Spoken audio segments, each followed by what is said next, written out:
early morning. Welcome back to another episode of Living with FASD, the only podcast out there that is for and by someone living with fetal alcohol spectrum disorders. This show is informational, human interest. It's for those living with the effects of prenatal alcohol exposure, their families and loved ones, and anyone else interested in learning more about fetal alcohol spectrum disorders. So we are in season 2, which is so exciting to me. And today's special guest is a therapist by the name of Chris Trout. And she's doing some really exciting work in the Middle South. Would that be the right way of referring to where you're from? Sure. I Yeah. mean, I'd say back east, but Easterners wouldn't call it east. So No, they wouldn't. I would yeah. say, in general, we probably fall in mid-America. Yeah. All right. So Chris, tell us a little bit about yourself and your programs and how long you've been doing this work. Yeah. Well, let's see. First of all, I'm the CEO and co-founder of the Papillion Center for FASD. We started that in 2010. I was a therapist prior to that. Mhm. But what really instigated getting started in this work was the arrival of our last child coming home. My husband and I have 12 children, and Wow. it's a blended family, and we have six biological, six that we consider adopted, and our last one come home with a diagnosis of fetal alcohol syndrome. Okay. And so as a parent, it required me to really learn about what is this and how do Yeah. we best help our child. And what I found out pretty quickly was that there wasn't a lot of help out there because people didn't really understand it well. Yeah. So it has become my life's mission to help people understand the effects of prenatal exposure to alcohol. Yeah. And that really is huge because, although when you first said how many kids you had, my mind went, oh, quippy over to cheaper by the dozen, or, how much easier it is when you've got bigs that can help with the littles. And then I flipped over to, foster parenting is not like parenting your bio kids. There's just too many added issues, too many traumas. There's nothing about parenting biological kids that really prepares you for raising foster kids or adopted kids, except in a blended family, having stepchildren, where you Sure. have all the love and compassion and concern and responsibility without the rights. Right. And Right. that's certainly foster parenting in a nutshell. Sure. But even with all that, once you have a child who's, neurodivergent, especially with such a bombshell of an issue or explosive issue as FASD, which I frequently describe as an IED going off in the brain because the effects are just so scattered. Hmm. Um, yeah, that's a whole nother ball of wax. It is. It is, yeah. Yeah, And helping people to understand that and understand our child and help meet her needs was yeah, really important to us. yeah. So how So old was she when she came home? she was almost 4. She's from Okay, Lithuania, okay. and we knew going into it that she had her diagnosis. Hmm. Um, and we were also told that she was hard of hearing, which for us was fine because we had another child that was considered moderately deaf and wore hearing aids. But whenever we got there, the orphanage director said, I know nothing of this. And what we found out was it was lost in translation. She actually has super sensitive ears, Okay. which created its Noise own aversion. Yeah. challenges whenever you've got two in the car together and one needs the radio turned up because I can't hear it and the other one's needing it turned down because it hurts. Yeah. Yeah. So, I can relate to that. It seems the older I get, the more sensitive to that's noise correct. I am. Hmm. And at this point, and then there's my husband, bless his heart, with years and years and years in the oil industry. Well, you work around that kind of equipment for long, it takes a toll. It does. And so his preferred volume setting is off the register for me. Sure. And I try and meld myself into the seat, right? I feel assaulted. And yeah. So we're, after 25 years, we're still finding that middle ground. Absolutely. We love plugs and headphones Yes. and Yes. things Yeah. that help to manage all of that. Yeah. So all your other adopted kids, so there's 6 adopted and 6 Mhm, bio. So mhm. the other children, were they also from European orphanages or are No, they no, from we just had the domestic one. foster Mhm. care? Well, like I said, we had a blended family, and Okay. so when we married, I had 5. He had let's see, he had 4, and we added 3. Okay. So Okay. yeah, it's kind of a complicated mess, but we love it, or I love That's it, I what should family say. is, right? And yeah, Complicated messes. yeah, it is. Yeah. It works for us. Yeah. Yeah. So, you decided I need to be part of the solution, right? Hmm. I Yeah, need to yeah. be one of the people preparing parents to do this work, Hmm. right? So Hmm. they're not feeling as lost as we are. Um, what what were your next steps? Yeah. Well, whenever we started the Papillion Center, I was actually working for a large adoption agency, and Okay. I was meeting a lot of families, really good families, loving families that were hitting the wall within a few months of coming home. Yeah. And we're all aware that trauma informed has become the latest, greatest thing for us to do. I would Yeah. It's ask not that we quite take it enough as though, is it? no, it's not. We really have to become trauma responsive, and we have to Mhm. understand the brain.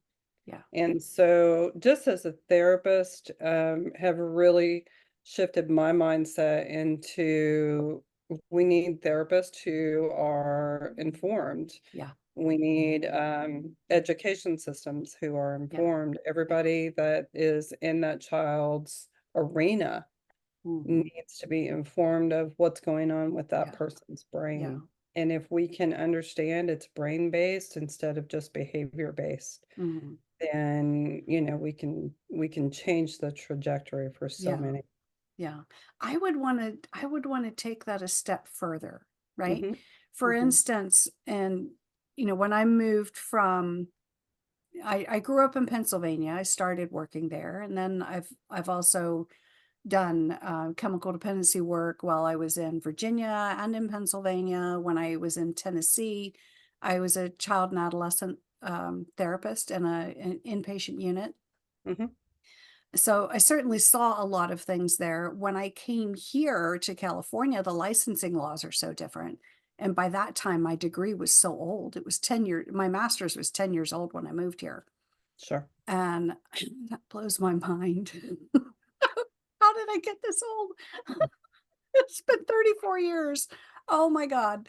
So, um, yeah, when I'm doing a home study with families and they talk about their parents, and referring to them as being old and wise and they're younger than me, I'm like, oh, great. Yeah, yeah. Anyway, it's very common in the foster parent training, at least here, to tell incoming parents or prospective parents that kids will be emotionally half of their age. Hmm. So they tell them that, but they don't give them even a hint or clue as to what to do with that knowledge. Hmm. Yeah, And yeah, then what do I do? Right? yeah. None of that. Even though the answer is as simple as how would you help a child do the thing you want done if they were that younger age? Sure. That's not a hard concept. And It's yet, one more sentence, but do they ever say it? No, because it's not part of the training that they you're right. receive. And You're you right. can't share what you never got.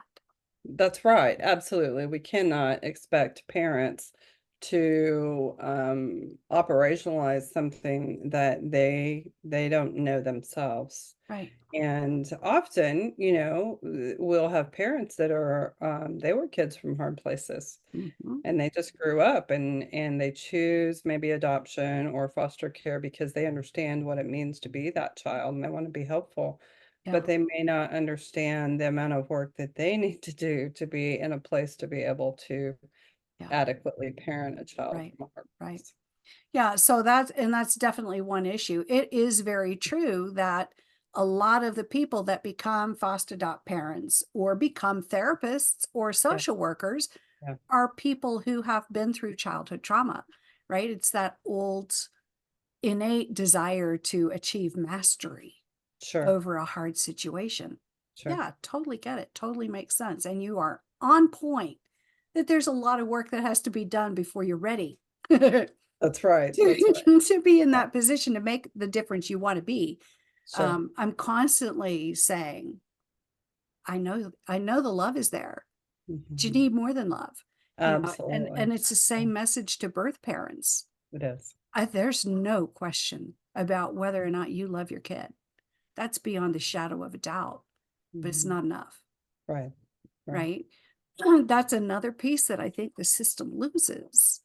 Mhm. That, the kids who are currently in care are not the only ones in their extended family system that have been Right. damaged by prenatal exposure to alcohol or drugs or traumas Mhm. Mm, or, bathed in cortisol throughout the pregnancy, mhm. right? And so when social workers who are very jaded, after working in the system for a number of years, which is totally understandable.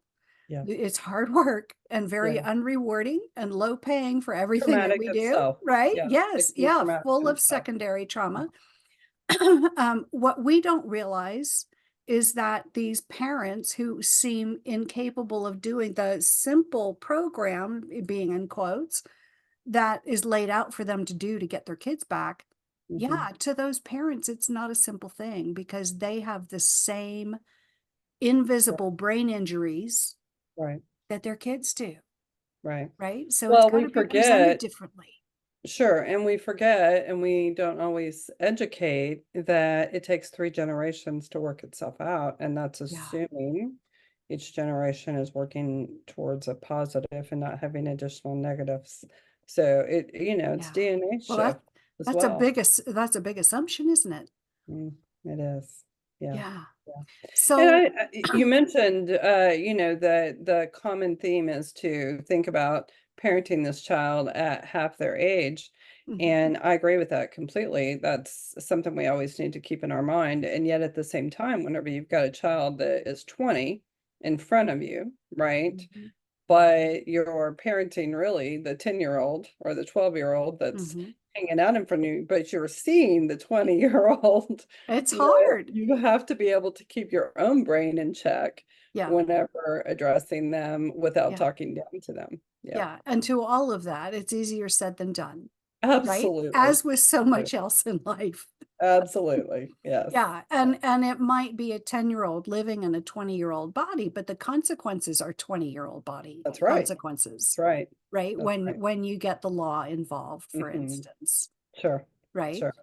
You Absolutely. know, I had drawn a blank on this David, can't think of his name. He's an attorney from Vancouver area, um, talking about how to protect kids. And he's retired now, but he was laying the groundwork for adapting the judicial system for Oh, our great. population, right? Mhm. And he's got David Bolding.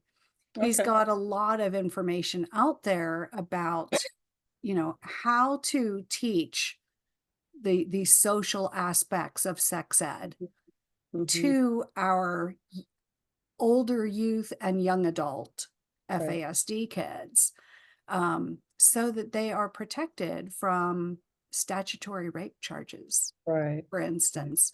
Yeah, Those are adult consequences they are.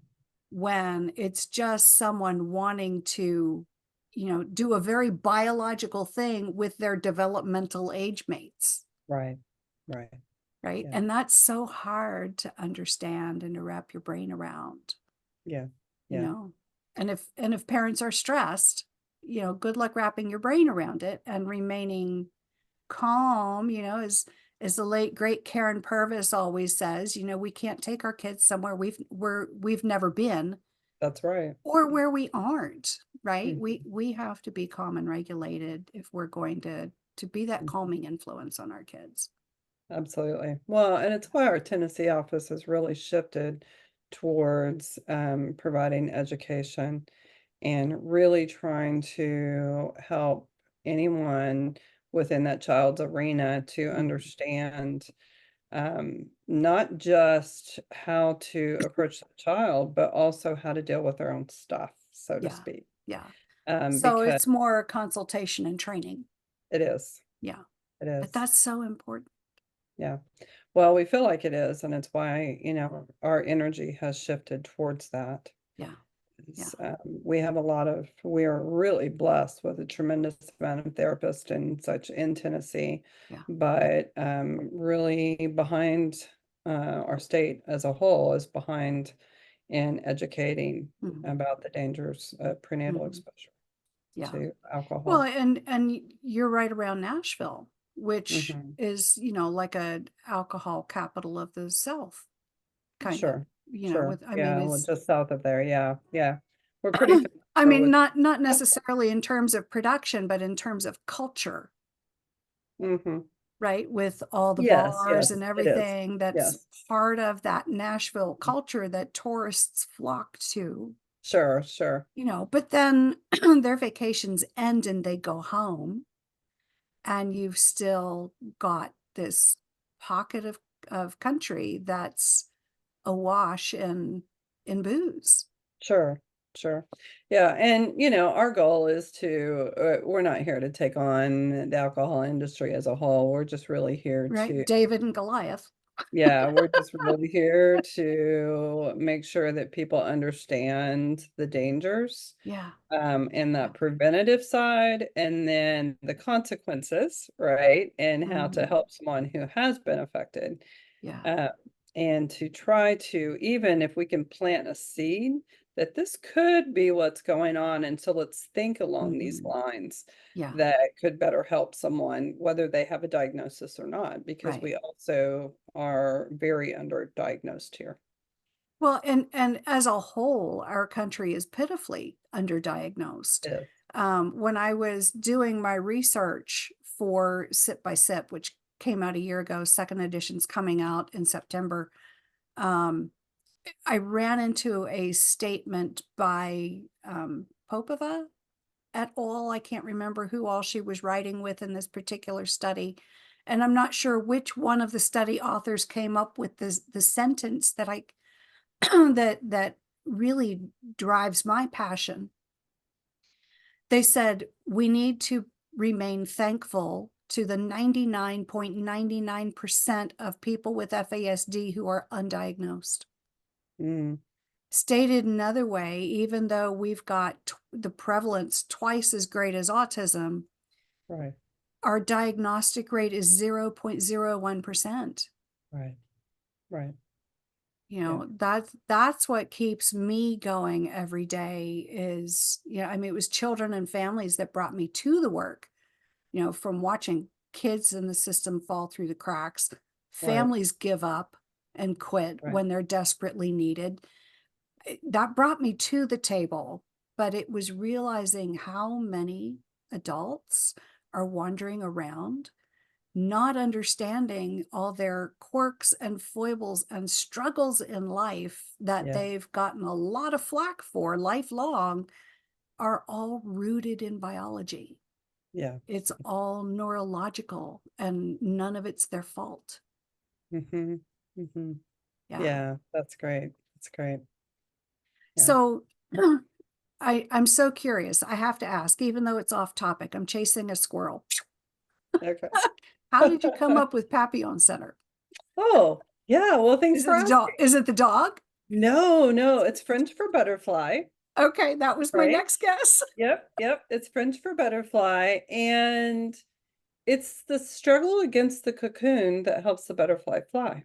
Oh my God, that is If powerful. you open I a love cocoon, that. you can open a cocoon too early, but you'll have to feed the butterfly or it will die because it can't fly, right? But it Yeah, is the push and the struggle against the cocoon that gives the butterfly the strength to fly. And so yeah, much like our individuals, right, is we can make the choice mhm, of the struggles that we endure in life yeah, to become used for the positive, right? We can yeah, make the choice to fly well with them. yeah. Oh my gosh, what a good squirrel that was. Ah, well, thanks for asking. Yeah, Chased a good people one don't that always time. ask. There you go. People don't I always ask about that. and Yeah. in part that's the struggle of launching, Mm-hmm. Mm-hmm. into young adulthood for It is. anybody. It is. Those years are so hard, and I'm Mhm. constantly reminding parents, your kids have got to hate you right now, otherwise they'd have no reason to leave. Right. It's okay. Another There's handful of some truth to years, they'll that. Yes. realize how smart you are, Yes. and all Yeah. will be well again. I always tell folks whenever they've got those babies, like sear that into your brain, Yeah, that sweet baby that you hold close that wants to just nuzzle into you. Just sear that into your brain because there will come a day that you will need to remember that, yeah, right? yeah, to get And through the that's day. good. And it's also, it's part of the Papillion Center story. I mean, Yeah, our heart and our goal is to plant and to yeah, launch wherever, that would yeah. be. And right now, we have our Tennessee work and then we have our office in Kentucky that So, does. yeah, tell me what all the Kentucky branch does for you, for the Well, Aaron Goodman capillaries. runs the Kentucky branch and they Uh-huh. provide therapy and support. Mhm.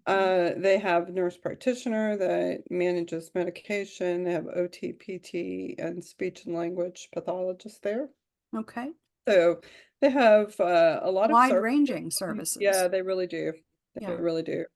And I would say, the other piece is that our mission statement is bringing hope and healing to children and families in hard places. Mhm. People don't always know that hard places may have something to do with prenatal exposure to alcohol, but they know when they're in a hard place. Yeah. And so Yeah. that's our heart, is to really serve them. Yeah. Yeah. And so oftentimes what they do know about, the labels their kids receive is, that'll get you some services, Hmm. but the Papillon Center there does, it has those auxiliary services Hmm. that so many folks with FASD badly need and Right. really struggle to access in other Right. places. Right. Yeah, and that's really our heart is, so many of our families, by the time they find us, Mhm, are so weary. mhm. And it's really our heart that we have services in the same location Yeah. so that families aren't bouncing from place to place to place. Also, that children really develop a connection to a site or to a center Mhm, mhm. versus, going to 10 different places for Right, services that they may right. need. And Yeah, there's so sense of felt safety in that whenever they know that that place is safe for them yeah, and that, their services or their needs are going to get met there. yeah. So you have a compilation of auxiliary services that are so crucial to us. Yeah. Do you have a multidisciplinary team approach where like an incoming client is assessed by everybody?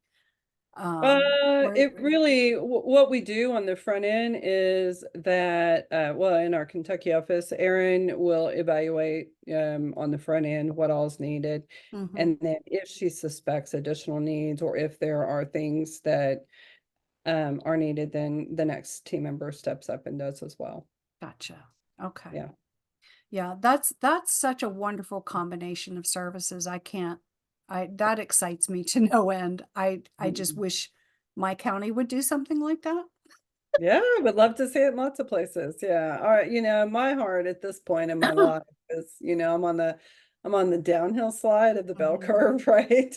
So, Yeah, at this point in my life, my heart and my goal is to really, whether it's Papillon Center or someone else, but to help educate yeah, folks in providing these services Yeah. together as a whole, to help meet the vast Yeah. needs that come along. Yeah, I was 55 when I went through TBRI certification, and I'm thinking, and once I started implementing it, I'm like, wow, I wait till the sunset of my career to discover my passion for training. What's Right. up with that? Sure, What's sure, up with that? sure. But it makes sense for us with the lifetime of experience we've accumulated at this point to spend our focus on preparing the next generation. It is. Yeah, Right? I mean, yeah, because we can only skip so many stones and create so many ripples yeah, ourselves. yeah. But if we teach people how to do that, Mm, there can be a sea change, a tidal right. shift. Yeah. I So, would say that has truly become my passion, particularly over the last year or so. Uh, mhm, I spent many years in the trenches with families learning and in my own family and trying to figure out, what worked best yeah, and that sort of thing. And at this point in my life, to be able to say, let's get this word out as much as we can. Let's educate as many as we mhm, can, wherever we mhm, can, to utilize any pieces of it that they're willing to take a hold of, mhm, is really mhm. kind of where I'm at Yeah, you put it all out there and you can serve a whole meal on a platter, but they may only pick pieces out of it, right? right. And I have to trust that we've planted the seeds and that as they're ready and as they They'll realize the they'll take need, that another bite, they'll try they'll take something another bite. else, Yeah, right? yeah, Yeah. But they've got to start somewhere. And they do, they the do. fact that they're taking something, Right. is to be celebrated. Right. So, That's right. uh, Yeah, and I really remember it doesn't matter if, I've got 4 people in training, or if I've got 50 people in training or more, mhm, that one person there may turn the world upside down that's yeah, around them. And, yeah, that my job is to put it out there yeah, and let God do the rest. yeah. And so your program, we were talking before we started recording, is TBRI based. It And is. I have found a lot of my the parents that I work with have done the TBRI program or the faith-based complement of that, right? And was it empowered to connect, Hmm. right? All the Hmm. same principles, Sure. um, just one with an added faith-based dimension, sorry, not dementia. Mhm.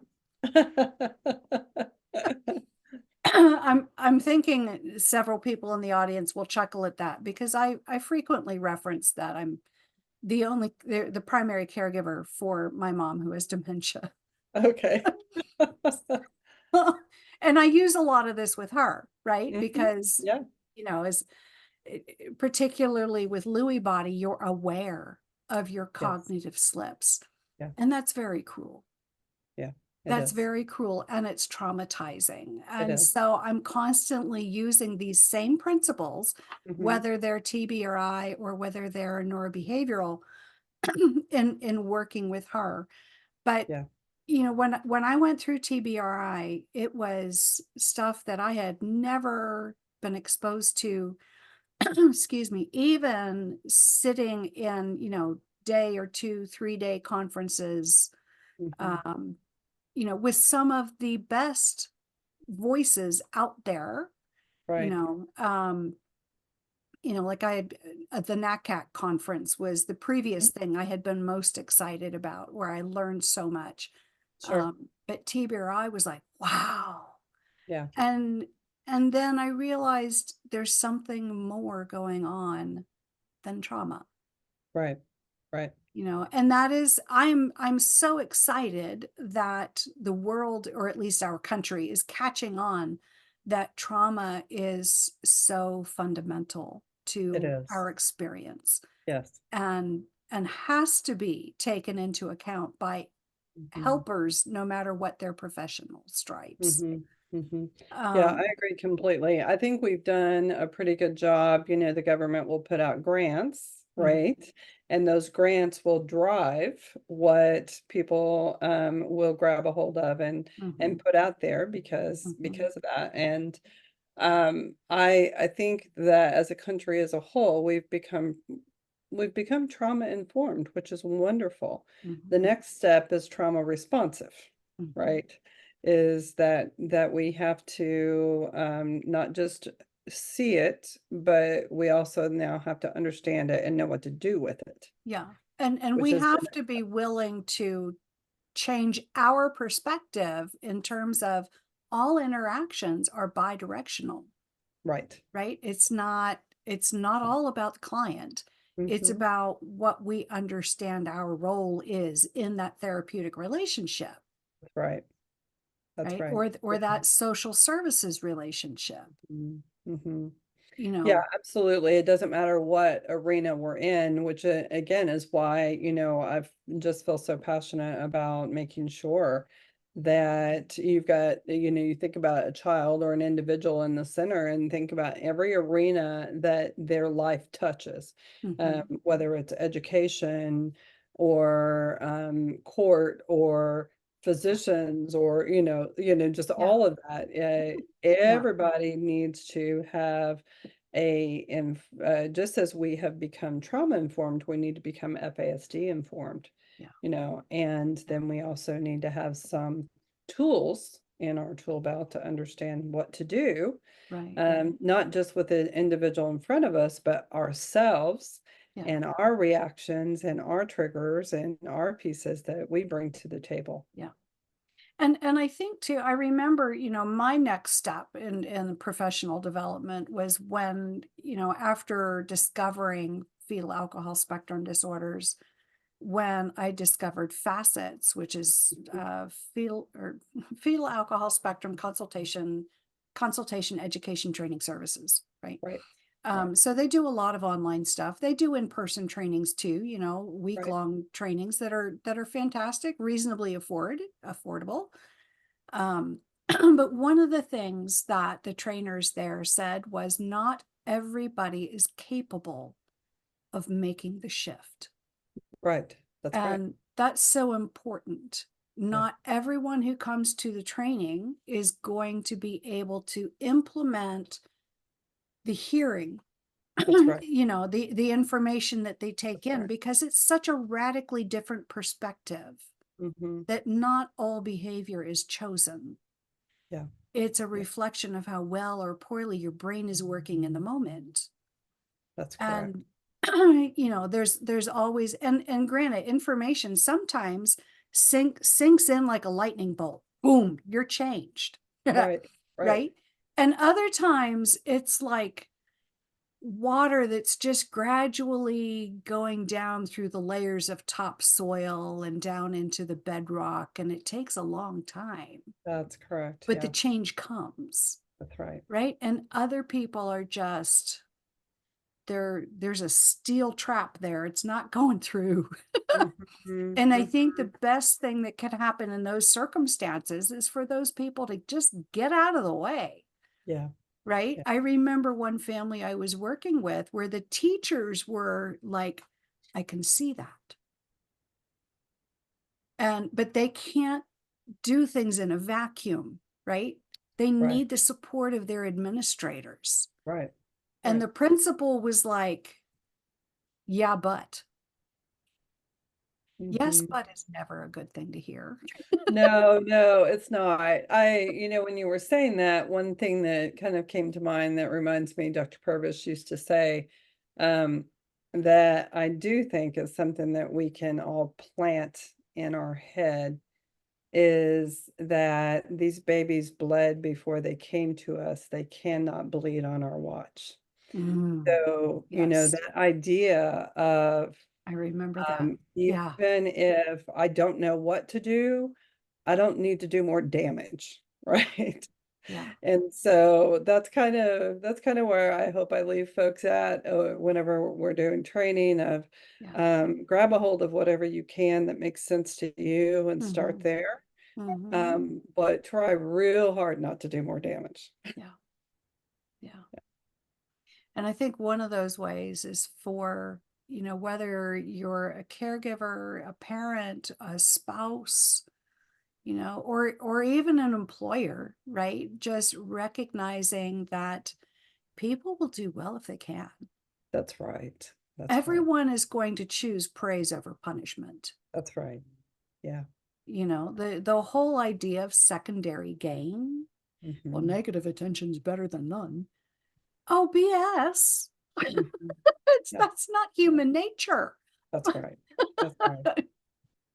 Yeah, yeah. It's so fun to watch families grab a hold of just pieces and start to implement and to start to see hope come back Yeah, into their lives again, yeah, hope and to start to see joy come back into their lives again. yes, That in itself is worth it all. yeah. So, When they yeah, can fall in love with their kid again yeah, in a way that they have not since the day they first saw the kid. that's right. Yeah. That's right. Yeah. Whether that's the day they were born or the day they were placed in your home. Yeah, Right? yeah, Yeah. that's right. Yeah. And you know what? Some days are just not going to be good. They're Yeah. just not. And they're not for neurotypical people either. That's right. That's right. The Absolutely. sun shines on all of us and the rain falls on all of us. That's right. That's right. And on those days, you just got to throw your hands up and say, okay, tomorrow Yeah. might be better. Yeah. Yeah. I am believing that tomorrow will be better. Yes, Right? We absolutely. have to start, we have to train ourselves to look for those glimmers, Hmm. right? Hmm. Not just look for the, you know, the sticks in the road. Is it a snake? Oh, it's just a stick, right? And just Right, have that instantaneous trauma response. We've right. got to have that same kind of reactivity that's positive Hmm. and look for those glimmers because they're Absolutely. there. They're there Yeah, every single day. they are. They are. Yeah. Yeah. Yeah. And, when we're willing to look at ourselves in the mirror, and do our own work too, Yeah. right? Like that's so very important because when you are with someone, a child maybe who is struggling, a child from a hard place, they will bring out every infraction you have in your life, right? And Yeah. so it But behooves you to do the work ahead of time right. or And you here's the start thing, hitting a Chris, they're wall. not doing it on purpose, right? They're not No, pushing no, your they're not. buttons. No, no. It's Yeah. I'm trying to think what was the phrase? Um I d- I don't know it's I know it's a biblical reference. I just can't think of where, right? But we are the and now I'm struggling to find the words, the whetstone Mm. with which, against which knives are sharpened, right? Right, right. And that's what marriage is, right? Yeah, It's not always rainbows and right, butterflies, right. right? It's, well, in a way it is the butterflies, right? The cocoons anyway. But sometimes it's the whetstone Mhm. and we sharpen each other, it's like we're polishing Yeah, all those rough edges off of each other. yeah, And yeah, our kids will definitely do that to us as yeah, parents, right? Just absolutely. as just as spouses do it to each other. Yeah. Well, I always like to think about having those three people in our life, and those people change over the years.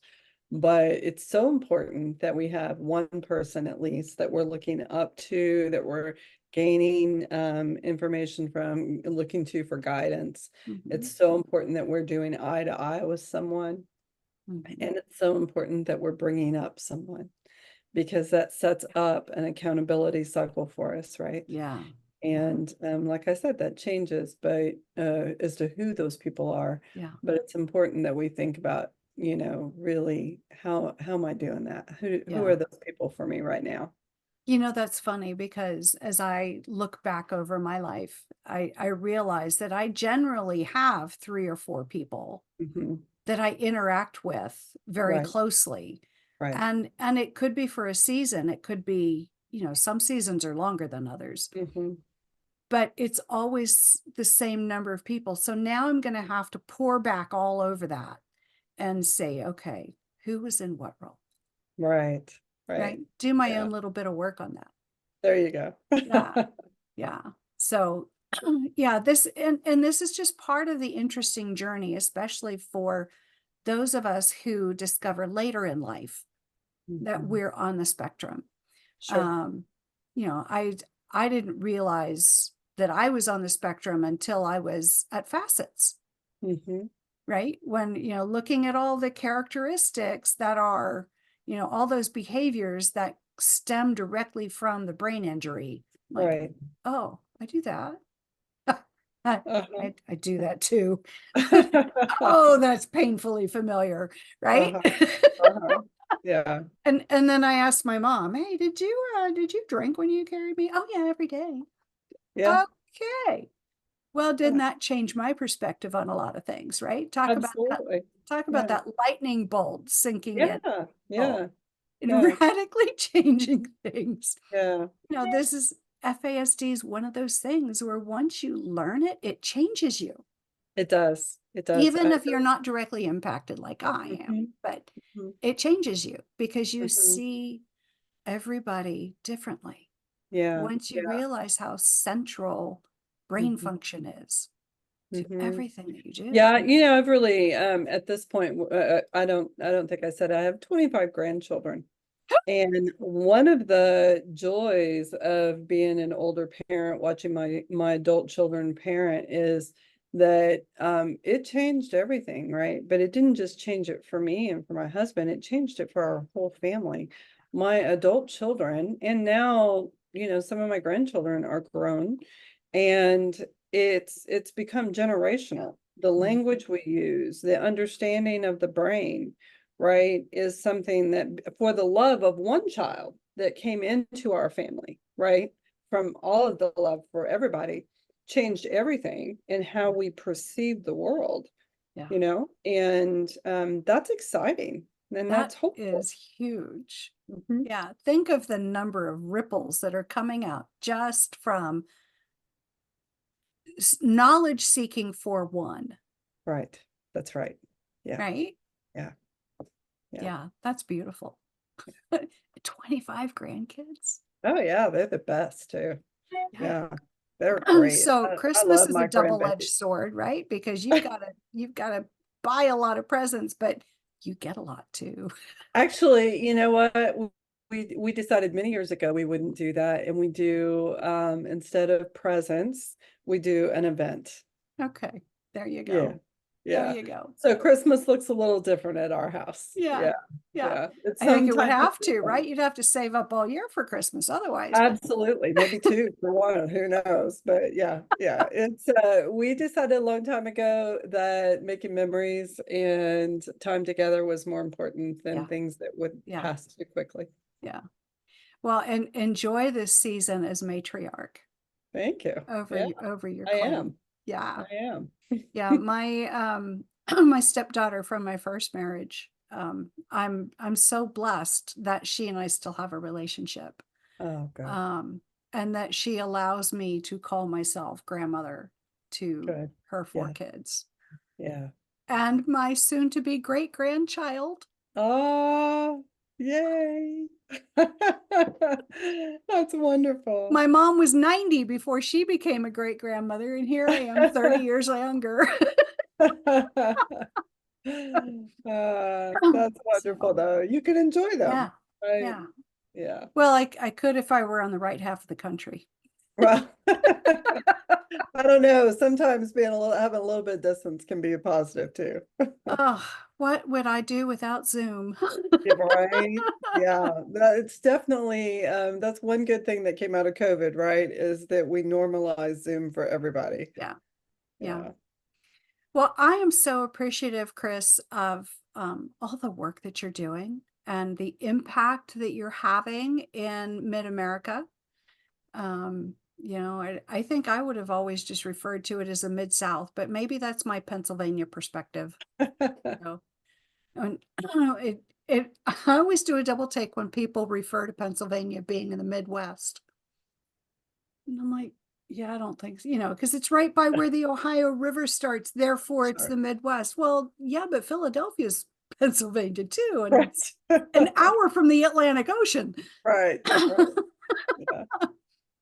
But the work that you're doing for that region of the country is stupendous, especially with Nashville having that many schools, right? Mm. And university campuses, Yeah. the difference that you can make in these next generations of practitioners and providers it just leaves me with so much hope.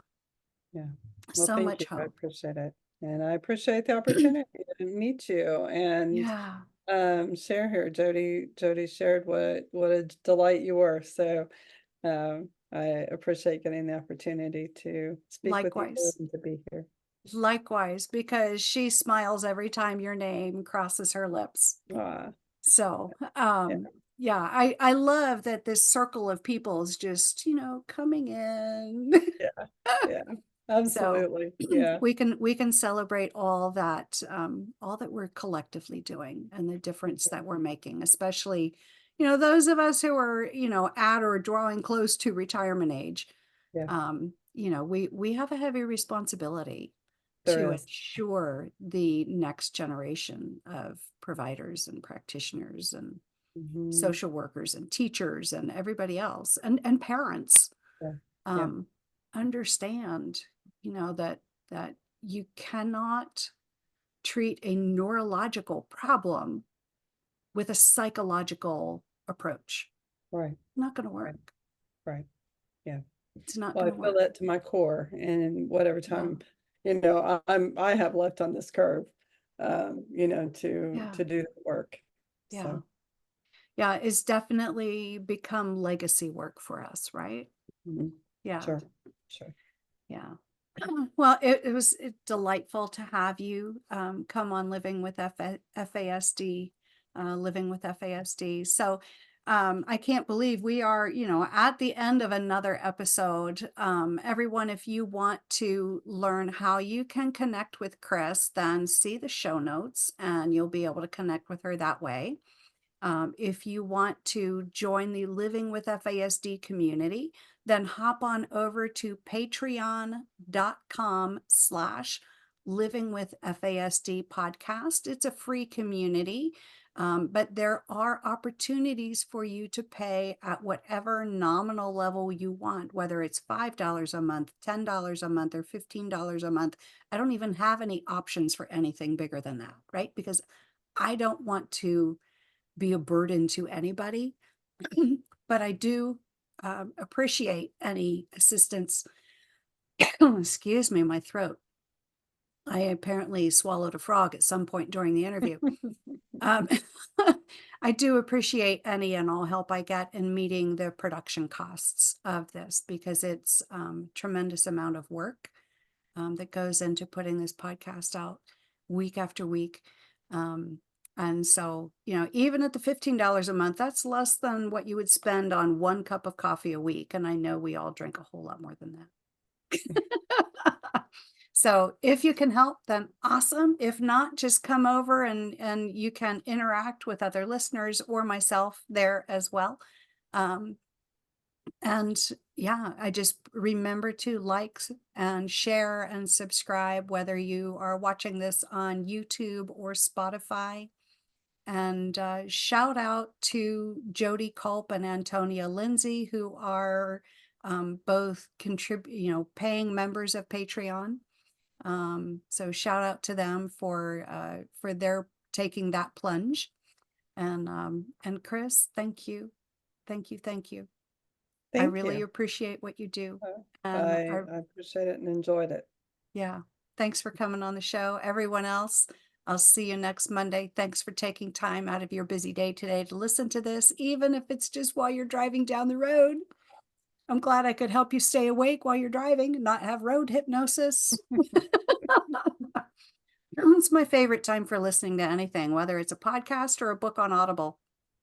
So, yeah, everyone have a great week. And Chris, thank you so much. Take care, everyone.